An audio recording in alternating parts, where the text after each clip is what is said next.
Right, Aaron, thanks for joining this conversation. As we already understood, you are in the beginning of your day. I'm at the end of my day right now, so it will be a good exercise for both of us.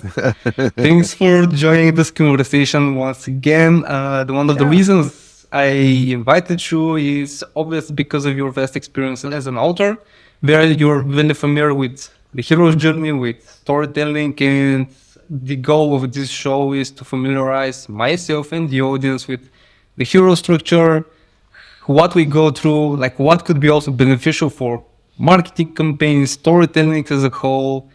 And one of the things that actually caught my attention is you explained yourself that you were a businessman who got into the art of, writing, but at the bottom of it, you are a businessman as a whole. So I'm very curious to hear your journey, your insight, and what you're going to share with me and my audience today.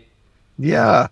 Well, that's one thing I take flack for here and there for describing myself as identity first, craft second. That really does actually tend to rub people the wrong way. I don't know why, but for me, I have to function as a businessman first, and my craft comes second. So, for example, I'm a businessman who just happens to be an author. I'm a businessman who just happens to do voiceovers. I do voiceovers back in my studio back there. And if you focus that way, then you actually have a vehicle on which to place your dreams and your craft, and you can take it somewhere. I think far too often people are so short-sighted. They look at expenses as simply that, expenses, rather than investments, for example. Business people see the long term, hobbyists see the short term. And so I'm really big on that. I think I've done that with every craft that I've done. I've done a lot of different crafts throughout my life: drama, music, recording artist, performer, poet, dancer. No, I'm kidding. I don't have that kind of body. And of course, author and voiceover artist. But anything that has to do with performing, man, I've probably done it, except for pole dancing. I ruled that part out. I don't do that. No dancing. Okay. Yeah, no dancing. Yeah. This is actually something else that got me excited about this conversation because the previous guests, most of them were first of all entrepreneurs, business people, marketers. But I get the notion that you're also very heavy on the craft side, on the art side, and this is very difficult. It's usually very difficult to combine both of the business aspect of it and the art aspect of it, and not lose your mind trying to juggle both of them.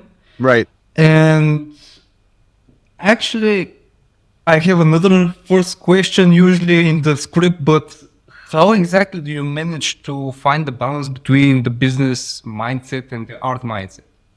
It is hard. So I will freely concede that as a voiceover artist, the industry is actually being eroded right now. It's being eroded by lowballing clients, underbidding colleagues, the SAG-AFTRA strike last year, the economy. But then on top of all of that, you have AI that is not so gently nipping at the corners of so many creative industries, voiceovers notwithstanding.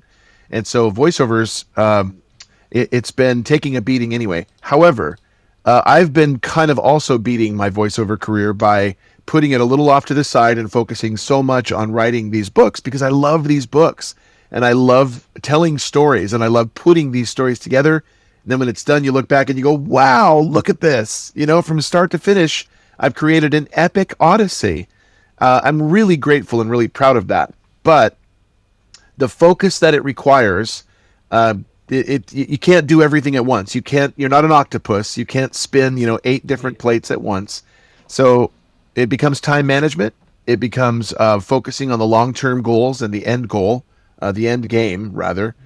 So if there are different, daily tasks that are business related, many times those will maybe fall by the wayside or they've got to take a pause while I'm creating.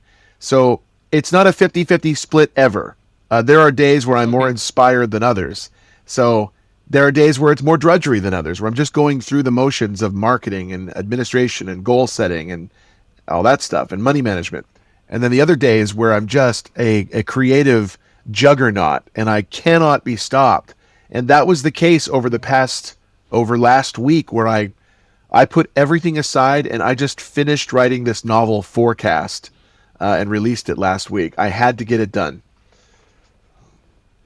It kind of sounds like, first of all, you need to a little bit of self-awareness. You need to know at what stage it's important for the business, at what stage you are very creative, and you have to, use those juices that you already have flowing, Yeah. and prioritizing, like time management and prioritization of what's important and what's urgent, right?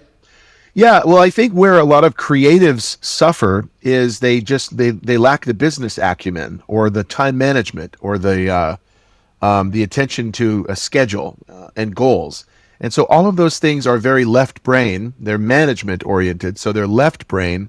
And without that, you're just floating in a void or a vortex somewhere, creating and spinning off these beautiful things. But unless you can get back to a system and a plan and a strategy of disseminating these out to people, making them work, like right now, here's an example.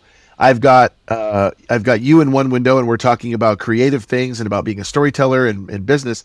But right now, I have to go back in my left side of my window when we're done, and I have to revise the subtitle and the series title and the keywords and the descriptions for my books to increase traction. I'm always doing that you have to adapt and overcome. And if sales go down, then you try new things. So I'm in the middle of trying new things because sales have dipped a little bit. Dissonant series. So a lot of questions can pop up in my head right now because of, first of all, your experience, your specialty, and as well, I'm curious to know about what preceded all of this and how your experience and your journey as a hero started. So my first question would be, currently if I'm not mistaken, you're writing your 21st book?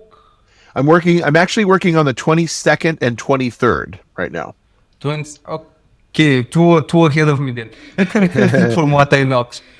And for going back on creating those characters, creating those books, obviously, as we mentioned, we know that usually the beginning of the hero's journey is this person or this character living in this comfortable world most of the time, following the journey, following the structure.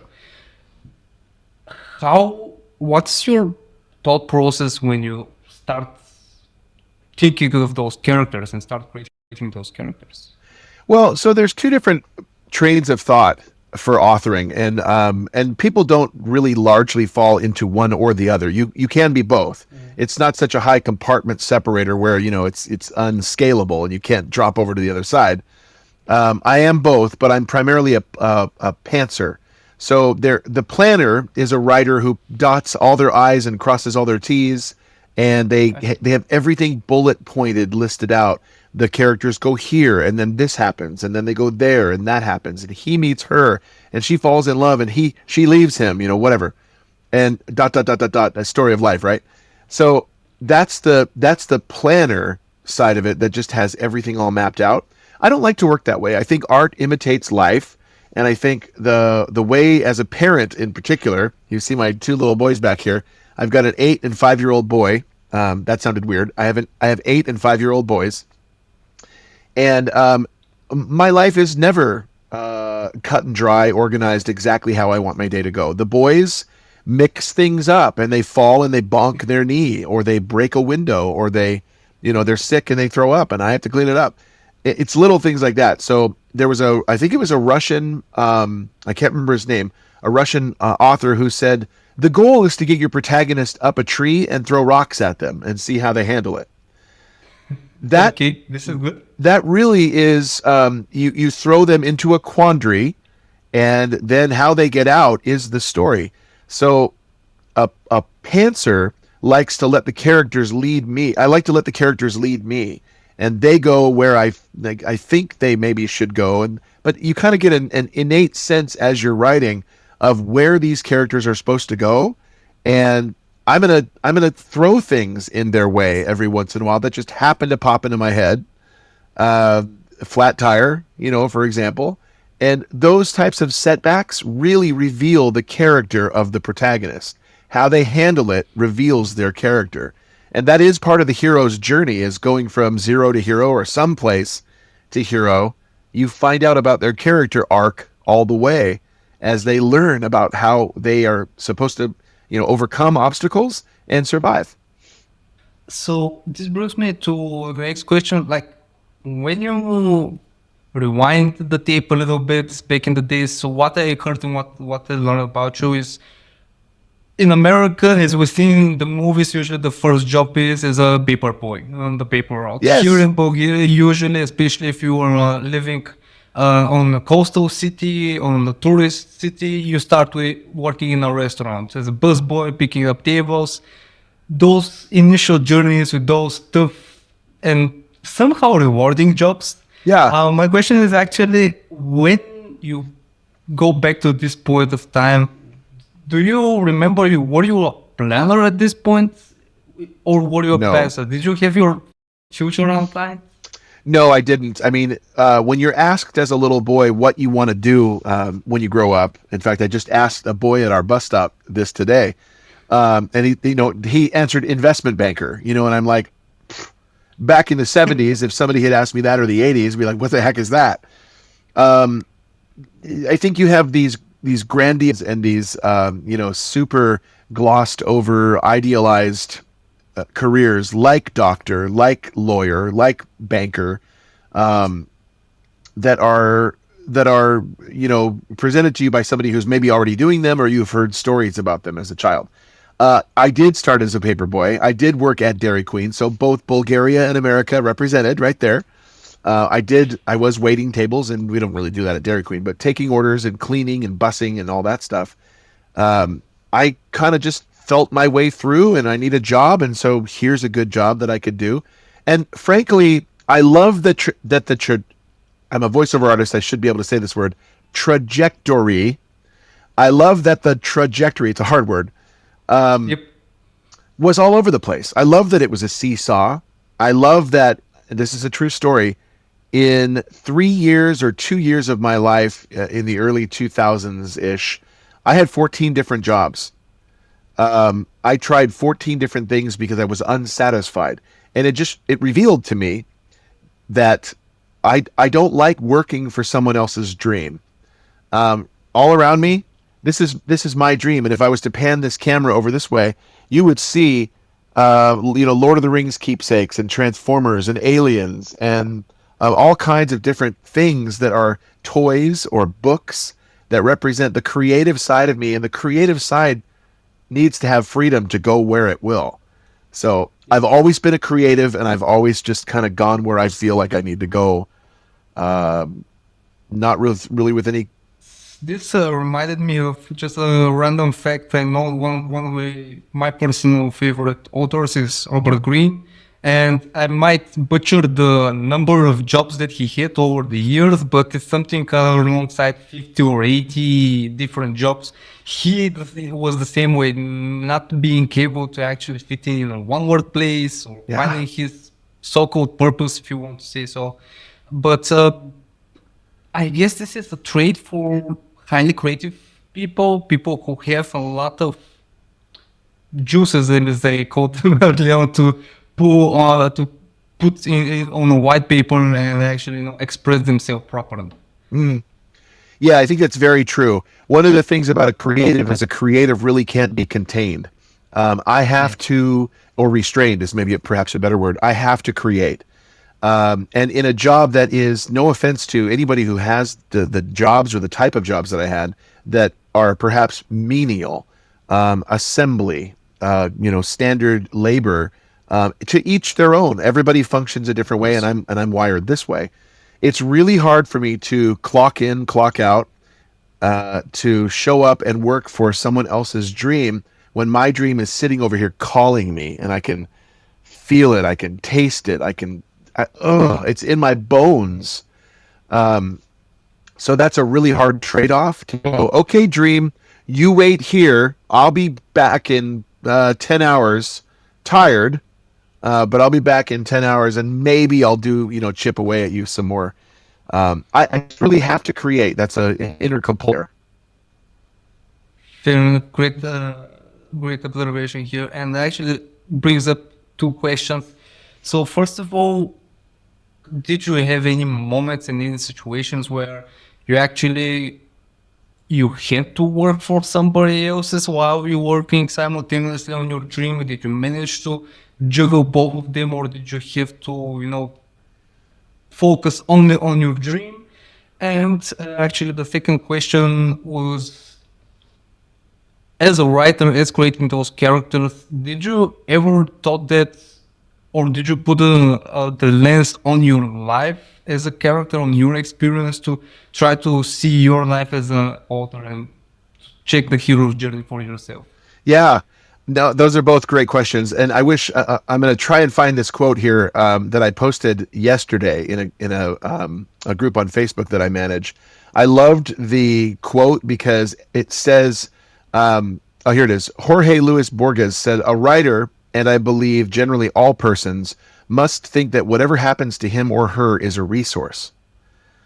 I love that phrase because everything that happens to you, you're going to interpolate, you're going to run it through your own filters and all that stuff according to your ideologies and your belief system. But all those are resources that you can draw upon for, as I did, for my stories. I don't think there was ever any compromise for me between trying to figure out the job or the creative dream.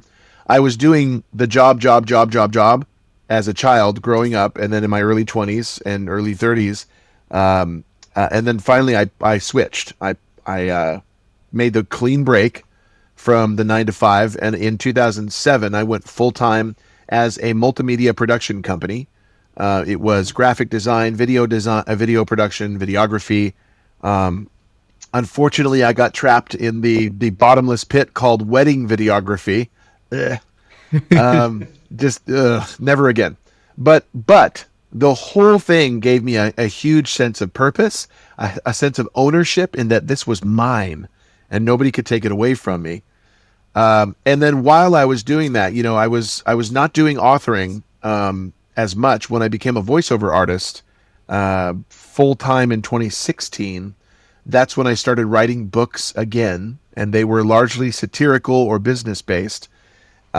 And then I've been pushed back to authoring. I'm so grateful that it happened this way, but I've been pushed back to authoring because of the crumbling voiceover career due to AI. So I'm making an exodus, hopefully someday, from voiceovers entirely into exclusively authoring. There won't have to be any more balance between the obligatory job and the desire to create. What I love, I'll add this too, is what I love is that I don't have any regrets about my voiceover career. It's really paid really well and provided some huge dreams and goals being attained for my family. What's really cool about it is that I'm a storyteller on both tracks. So as a voiceover artist, I'm telling someone else's stories. As an author, I'm telling my own. And I just think that's so cool. I think it's very cool. They're parallel degree. And did you hit those moments like where you had to observe and take I hear that you pull a lot of inspiration from your own experiences. So, I don't know, do you have a whiteboard where Aaron is drawn and he is going through different cycles of the hero's journey? How does that look like? No, because that smacks to me more of being a planner, and I'm just more of a pantser. However, this is where I'm just a pantser in life. I finally completed it. I finally was able to accomplish it. But I wrote the 3 books in the Dissonance trilogy. I thought I was done. And then I started writing a book called Forecast. Then Dissonance sucked me back into to writing a prequel. And then I thought I was done. I went back to writing Forecast. And then Dissonance sucked me back in to write a second prequel. And then I thought I was done. I went back to writing Forecast. And then Dissonance sucked me back in again to write a sequel. I'm finally done with the sequel, which makes it a 6-book series. And I went and finished Forecast. But that's a pantser life. I just like going where you're led, even though I'm tugged in 2 different directions. But for one of those prequels, I'm so glad that I kind of obeyed this inclination and this calling to write it, because no, I did not use a whiteboard, but I channeled so much of our own family into the characters in that book. That book out of the entire hexology. This is Dissonance Volume 0, Revelation. Chronologically, this is what kicks off the entire series. It's a prequel, so you read the others first and then come back to it. But this book, there's so much heart in this story, and our family is mirrored in the family in this book. So no whiteboard, but a lot of like just channeling a lot of inspiration. Understood. And one more question, and I want to actually spend a little bit more time on the Dissonance series as well. But you mentioned that what was around 2006, 2007, where you made the transition from the 9 to 5 to being creative full time. Yep. Did you have any external motivation, like usually in the hero's journey, there's a Gandalf who comes and picks the fellowship ring, right? Did you have a guide or external motivation to do this transition? You know, I would love to claim a Gandalf in my life. I've had several Gandalfs, meaning people just have been, hovering around my orbit that I've just come to really love and appreciate. But there was a phrase that was, I'm pretty sure it's by Confucius, and it was given to me by a business client, because when I first tried to launch into business, so many things went wrong. My computer just kept malfunctioning. I was having technological difficulties. I didn't quite know the business side of things, so there were, there's hiccups. I was literally driven up a tree and thrown rocks at, and I had to learn how to adapt and overcome. But I love this phrase because I was almost ready to give up, and a business client, a client of mine, empathized, and they said, I want you to pay attention to this quote and remember it. And it's a quote, I think, by Confucius. It says, "The temptation to quit will always be greatest just before your greatest success." And that was a Gandalf to me. I mean, that was a mentor type position that he stepped up and took. That phrase I hung my hat on, and I said, I'm not going to quit. And I can look back now, hindsight's 2020, and I can go, man, God has given us so much fulfillment of dreams since 2007, and allowed me to do so much and make so much money and provide for our family through creativity. I almost threw that away. I almost, gave up and went back to the 9 to 5. So that's my Gandalf moment for sure. I hear a lot of stoicism and stoic traits in what you're saying. It's quite normal because, again, as you gave the example, you need to put your character on the tree and start throwing rocks at them to actually survive those trials and those errors. And I try to follow the same mindset. If I see that some more and more stuff starts messing up and more challenges start piling up, and I'm sitting there and thinking like, okay, then the next 2, 3, 5 months after this will be very, very strict, or even a year if it is. It is quite a common trait for actually for some to be sustainable, especially nowadays where nothing is everything is dynamic, nothing is certain, especially with the introduction of AI and the new tech that is coming our way, especially for writers and creators. Yeah. So this is a very, very a good mindset to have at the back of your mind. So moving on to the Dissonance series and actually creating all of those fictional stories and characters. Now, what are the common traits and common attributes that you look for to put in your story to give it more appealing twist, let's say? Yeah. Humans are so different. We're so varied and complex, and there are so many of us that just essentially we're a fruit salad, right? So I'm so different from you. I mean, we look similar. If anybody, an alien coming down looking at us, oh, those two guys look familiar. You're a lot thinner than I am, I can tell. Which kudos. I just can't seem to master that side. But we're such a fruit salad of different emotions and personality traits and habits and nuances and all of that. When I sculpt my protagonist. It isn't. I don't set out and kind of develop a dossier on the character or anything like that. I like to just go in and write, and I think it evolves naturally, and I'll pantsily discover, oh, he acts like this when this happens, or he's got, or wouldn't this be interesting? So throw that in there. Wouldn't this be interesting is such a great pantser phrase, because it's not a, this is going to be interesting and I'm going to do it this way from the beginning. Okay. It's a, oh, hey, wouldn't this be interesting? As you're going along, you're already in your journey.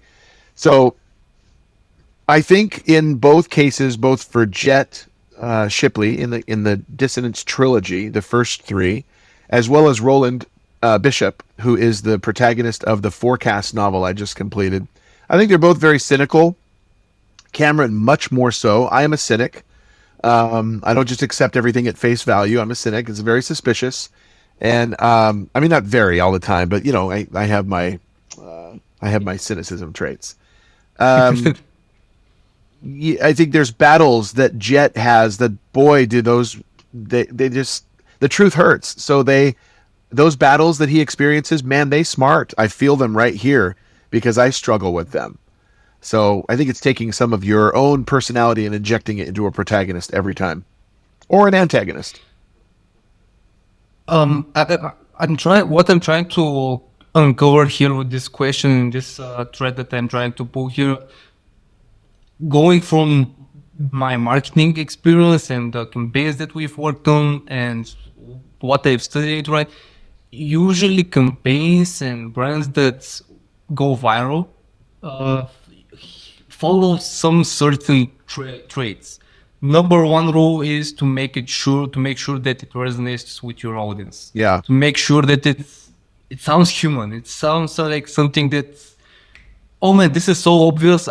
Why didn't I think of it earlier? Yeah. Something else, the second trait, the second attribute is actually using some humor, some laughs. You're very persistent and strong on this, and it's coming, authentically from you. And this is what I'm trying to uncover in those series that you have written, in those books that you have written. Is what are those common traits that you try to portray, or as you said, you're a pantser. You like to see where the story will pull you as a writer. But do you gravitate to something specifically? Well, there's thematic depth in the Dissonance series, and you do gravitate to those themes. Otherwise, the book doesn't have much meat to it. So I wrestle in my own life. My wife and I have been victims of injustice via a cyberstalker. And so that was a theme that I felt belonged in this series. And how can I, obviously it's a different person, it's a different environment, it's a different age, and it's fiction. It's not reality, which is really hard to separate in your mind, by the way. If you write a fiction story, you so want it to be true. I mean, it's like I have my protagonists' birthdays on my real life calendar. They're that real to me. Okay. I know don't call anybody. I'm not crazy, but but the series does have a lot of thematic depth. So there's snarkiness. He has to choose snarkiness or maturity. He has to choose vengeance or letting justice play out. He has to choose to stay in cynicism or to willingly move to trust. And those are some dichotomies and struggles and quandaries that I find myself in more often than I care to admit. So I think Jet is a semi-accurate reflection of his author, who is me. And I like that. I think that's true to life. I think that's true to life, and that's the most important thing. Otherwise, people are going to read this and go, this is unrelatable. It's not something that, anyway, there's fringe elements and people that struggle with things that I would never struggle with. And that would be unrelatable to me. You want to make the characters as relatable as possible. They're very human.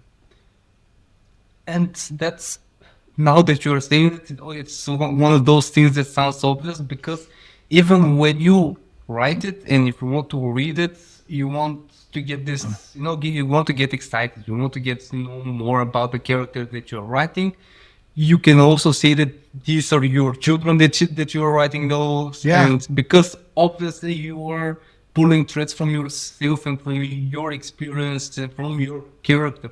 And as you mentioned, if it's something so unrelatable, yes, of course, if it's fiction, you need to go a little bit stray from what you know, but you still go to the roots, to the creator, right? Yeah.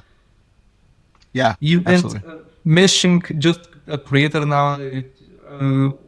The other impression that I got from you is that faith is very important for your characters and for yourself as well, right? Yeah. Absolutely. Do you gravitate a lot around faith as well? I do. Well, one of the greatest quotes I ever heard. I'm much more visually inspired. So we talked earlier about being visually inspired by I Am Legend. We watched that the night before I put pen to paper in the very first sentences of Dissonance Volume 1 Reality. So I'm more visually inspired. So I love I Am Legend, that kind of, in my mind's eye, set the stage for the series. But I love the Hunger Games set of movies. I love the books as well. They're phenomenal. Suzanne Collins is amazing. But the movies are some of the best pieces of cinematic fiction I've ever watched. And one of the greatest phrases that came from that series is President Snow. And he's talking about hope. You don't want to give the tributes hope. It is the only thing stronger than fear, he says. And I love that phrase. There's so much weight in that phrase. In my series, hope is sometimes interchangeable with faith. And so there is a there's an epitome, a personalization of faith in the character of Pastor Rosie, who is a spiritual guide to Cameron Jet Shipley, the protagonist, keeps him on the straight and narrow, Does he make mistakes along the way and forget his faith and his calling? Absolutely. But Rosie is always there as a gentle voice of remonstrance or of guidance to say, come on back. Here's the straight and narrow again. But if you don't have faith, then, and it doesn't have to be the faith that is commonly equated with Christian faith or religion. It's faith that at the very core principle of it, that things will work out. Expectation that this present darkness that you're embroiled in will eventually go away. Religious or not, it's hope for outside your circumstances. But faith is stronger than hope. Faith is a belief. Hope is an expectation. Yeah. I think it's indispensable. I don't have as much of it in Forecast, the latest novel. Not that I wanted to break, but there is definitely hope in Forecast. Okay, great. And you're right about it. It's like when you mention faith and hope one next to the other, faith sounds to me like something more definite. Like Yeah. at the end of the tunnel, I know that there will be a light. Yes. Hope is I expected there to be a light, but I'm not completely sure where is this light coming from. Is it a train? Is it the end Yeah. of the tunnel? Kind of near hoping that it would be the end of the tunnel. Yeah. I don't want to break you off a lot from the Dissonance series and the novels that you have written, but at the same time, I want to hear your story as well. You mentioned that one of the hurdles was a cyber attack that you and your family struggled with. But if you go back again in time and you highlight one specific challenge that you had to come across and actually the lessons that you pulled from it, what would that be? Boy, well, the cyberstalking was huge. That was something that was very painful, and our first son was born during that period. It was very painful because we were in hiding. We were living, in the dark and keeping lights off and living in the back of our home away from the street. It's a real long story and just very painful. So we had the FBI involved in it. It was crazy. So that was one. But I think the greatest struggle, in terms of the greatest struggle recently, I should say, was the frustration I was starting to experience just last year, the spring of last year, with the voiceover community, because I was trying to make inroads towards these upper echelons of people who are kind of like the Illuminati. They control the strings of who gets to speak and teach where and who gets to influence who. And you have to do a little bit of butt kissing in order to get into those circles, I was really tired of doing that. I was really tired of feeling obligated to do that. So I made the difficult decision to speak out, truth to power, and I was not eviscerated. I pulled my own plug, but I withdrew from community. And when you withdraw from community, you feel very alone. However, I have various other communities, and other, like my church and my friends and family, I can, easily draw upon. But the community of a career is something different. The community that's birthed in a career, because you're all pursuing the same thing. When I snipped ties with that, it wasn't a snip. I mean, I took a flamethrower to it, a sword, a nuclear missile, and I pulled out.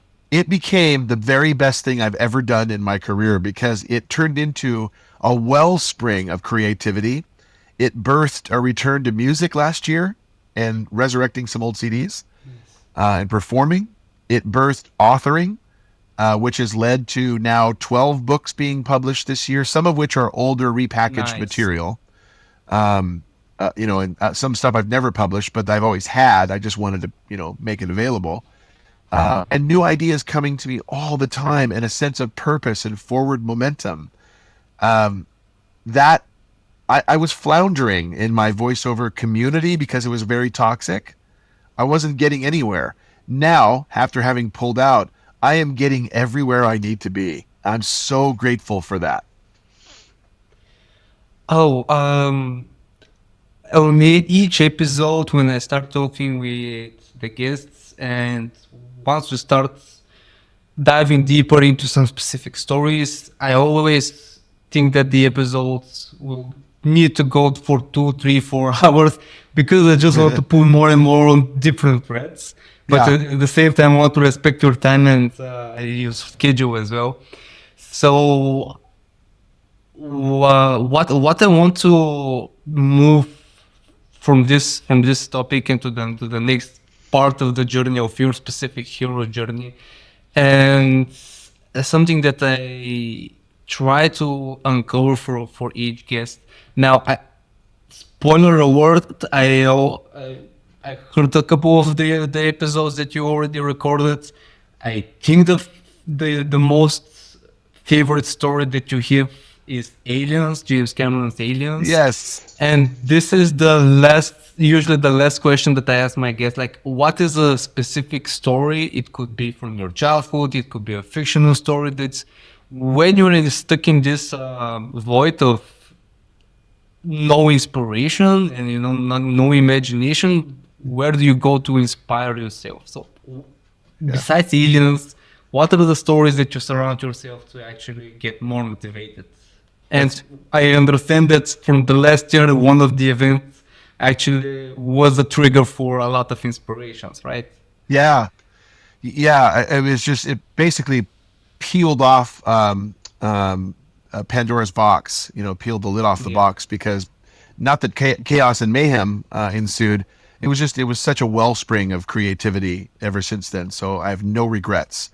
And there's good people that have reached out to me since then too. So those are the people that I truly want to keep in touch with. So yeah, no, I'm very inspired by Lord of the Rings, very inspired by Aliens, very inspired by Superman, by 80s nostalgia. I am a child of the 80s. So you pop on an 80s playlist of pop or rock, I'm just going to be snapping along and a happy camper, because that kind of stuff it makes me so nostalgic, and just immersed in that, in memory, like awash with memories. When I go to for inspiration, I'm a Christian, so I'll go to the Bible. I will have great quality time with my boys, and playing with them, and just, they are incredibly imaginative. I don't know where they get it. It must be a gene, because they seriously are especially my 8-year-old, who is this one right here. He is incredibly creative, makes 3D paper structures and art that are like, it's amazing. I mean, it's just amazing.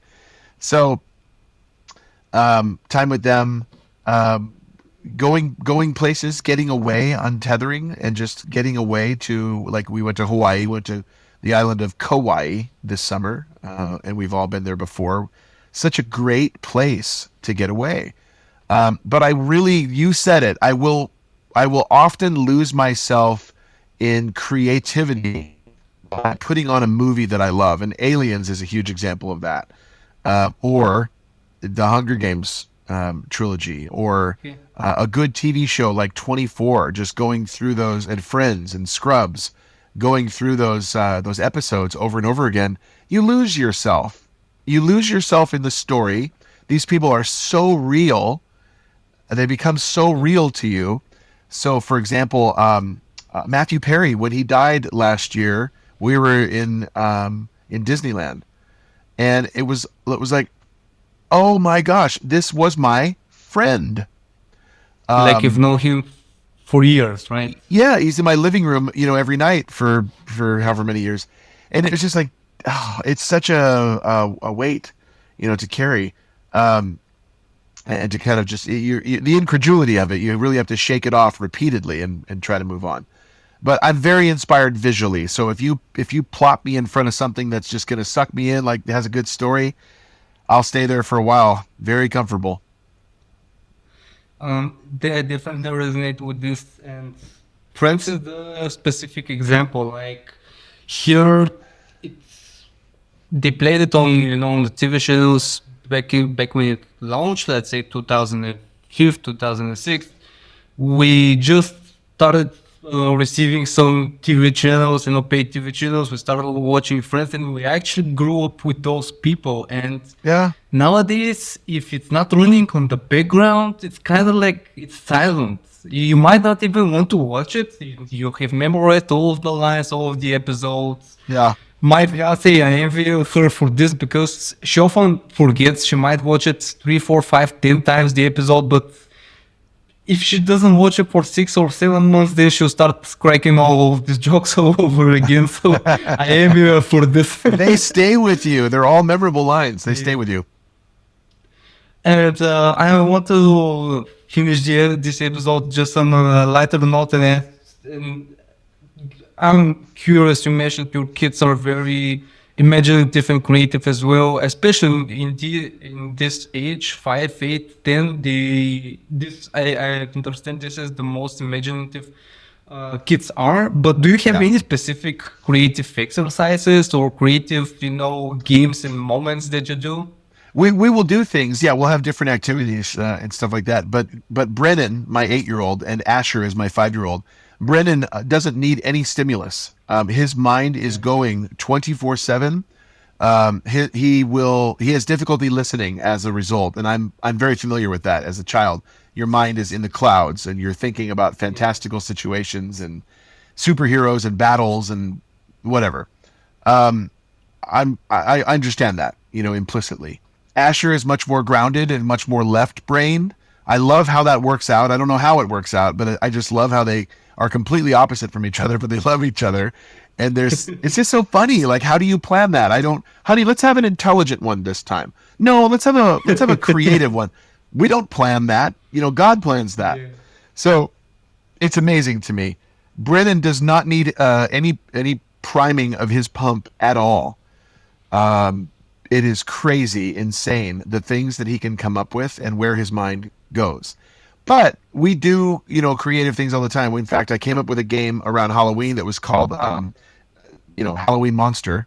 And I am chasing them. They hide, and I'm chasing them as any one of 100 different monsters, both classical and modern, pop fiction or books, whatever, that they're familiar with. If I'm chasing them and I go, they're going to go, get away from me, Darth Vader. And if they call the right one, then I have to squeal and freeze, and I have to, and then I count and they hide again. And that kind of stuff, that's very stimulating for them too. But boy, they're just so creative in their own right. Besides that, it's stimulating. This is creating so many core memories for them right now. So definitely, I'm not the one with children, but I would say to keep on doing this. Yeah, it's amazing. One main thing that I learned from this episode and from this conversation with you is, especially when it comes to fiction writing, to allow yourself to be a little bit more of a pantser. And I'm saying this because I'm actually quite the opposite. I'm a huge planner. I love planning stuff. I love having a notebook by my side and typing down, dotting each I and crossing each T. But is there anything else that you would like to share with me, with the audience, before I let you go? Something that I didn't manage to ask you, for example? So this book, this is the very first one that I wrote, and I started writing this November 21st last year. This turned into a series of 6 books. This, I think the 4th chapter in, if I remember, and this is the one, this has actually been adapted for the screen and is being pitched to streaming networks right now. So I'm super, super excited for that.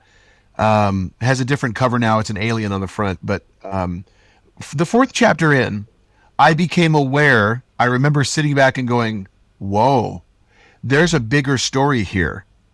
And obviously we have dissonance with aliens. We don't get along with aliens, especially if they're trying to hurt us. We have dissonance. But ultimately, mankind's worst enemy is always man. That's the sad truth. So we have dissonance with, and with dissonance means lack of harmony. We have dissonance with mankind. Even 16 years after an alien invasion, we're still not getting along. And there's still, nefarious elements out there that are throwing each other under the bus and putting themselves forward. But the 4th chapter in, I realized that. I didn't have that plan.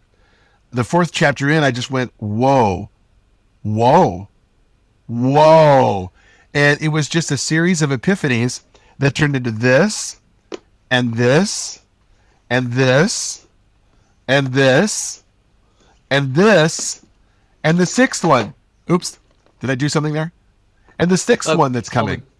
So it's amazing. I mean, I can't believe how robustly the story turned out, and I didn't plan it that way.